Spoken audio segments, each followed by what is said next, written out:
அஸ்ஸலாமு அலைக்கும் வரஹ்மத்துல்லாஹி பரக்காத்துஹு. அன்பானவர்களே, இன்னைக்கு நம்ம பார்க்க இருப்பது ஒரு நல்ல சாலிகான பெண்ணின் அந்தஸ்து என்ன.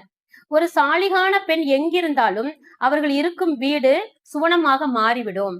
ஒரு மகளாக இருந்தாலும் சரி, ஒரு தாயாக இருந்தாலும், ஒரு மனைவியாக இருந்தாலும், அவர்கள் சாலிகான நல்ல பெண்களாக இருந்தால் அந்த வீடே சுவனமாக மாறிடும்.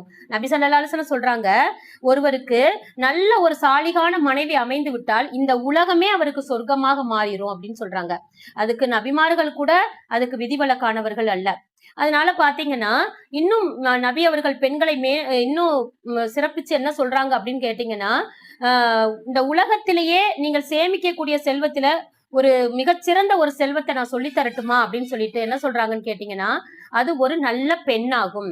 அந்த நீங்க சேமிக்கின்ற சொத்துக்களிலேயே மிகச்சிறந்தது எதுன்னு கேட்டீங்கன்னா, உங்களுடைய நல்ல பெண்களாகும், சாலிகான பெண்களாகும் அப்படின்னு வந்து சொல்றாங்க. அப்போ நாம ஒரு நல்ல பெண்ணாக திகழணும் அப்படின்னு சொன்னா இஸ்லாமிய சட்டங்களை தெரிந்திருக்க வேண்டும். அன்பானவர்களே, இதை தொடர்ந்து பார்க்கலாம். அஸ்ஸலாமு அலைக்கும் வரஹ்மத்துல்லாஹி வபரகாத்துஹு.